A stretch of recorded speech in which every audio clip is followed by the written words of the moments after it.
Let's get some battle prep. Psalm 3. This is how you start your day. The superscription of this says, a psalm of David when he fled from Absalom, his son. The situation here is that David's son Absalom is coming for David's throne. He is coming for the kingdom. He wants to kill his father, take the kingship away from him.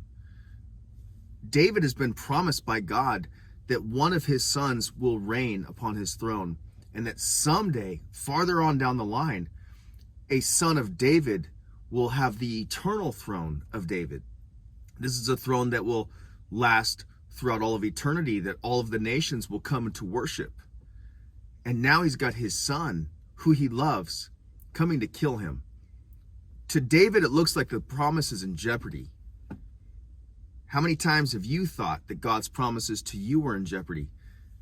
Maybe you have, maybe you haven't.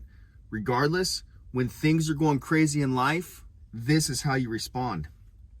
David says, Lord, how they have increased who trouble me. Many are they who rise up against me. Many are they who say of me, there is no help for him in God. Not only are these people coming for David, it's Absalom, it's an army that Absalom has raised up. It's all these tribes of Israel that he's raised up. It's friends that David had that are now betraying him and following his son. And these people are saying, God doesn't help David anymore. David's done with God. David says, no, that's not true. Many are they who say they're of me, there is no help for him in God. But he says, he turns from that noise and he says, but you, O Lord, are a shield for me, my glory and the one who lifts up my head. I cried to the Lord with my voice, and he heard me from his holy hill. David knows, regardless of this promise looking like it's in jeopardy, I'm crying out to the Lord, and he hears me from his holy hill, from Mount Zion.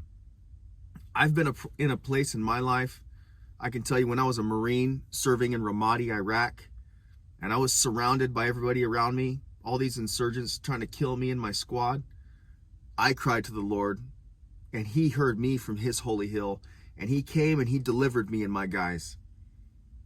David then says, I lay down and slept. I awoke, for the Lord sustained me. I will not be afraid of 10,000s of people who have set themselves against me all around. David says, in spite of all of this horrible stuff going on, David had to leave his kingdom barefoot. He didn't even have time to put his shoes on when he heard about his son coming to kill him. He says, in spite of all that, I'm able to lay down my head on my pillow and go to sleep at night. Not because my problems don't exist, not because I just wish them away, but because I give them to God.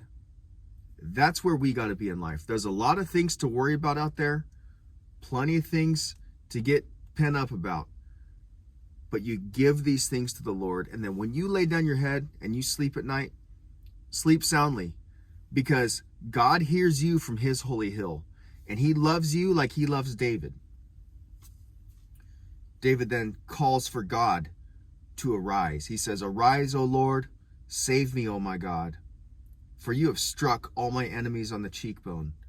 You have broken the teeth of the ungodly. I love the violence. This is God smashing the teeth of the wicked. And David says, many are those who have risen up against me, God, but I'm asking you, God, you rise up. You go get them. You deal with them. I can't. You can.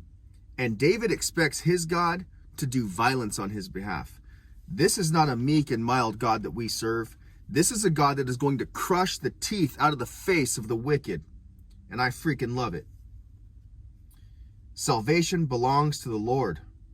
Your blessing is upon your people. Salvation belongs to the Lord. This is not only talking about the salvation of our souls. This is deliverance belongs to the Lord. You're in a crazy situation that you feel like you can't get out of. You feel like everyone's abandoned you and betrayed you. You feel alone. You know what? Salvation does not belong to you. Your deliverance does not depend upon you wrestling yourself out of that situation. Deliverance belongs to the Lord.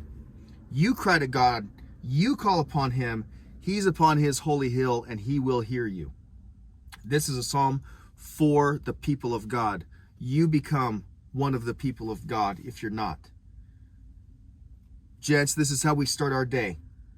This is our battle prep. I'll see you next time. Semper Fi.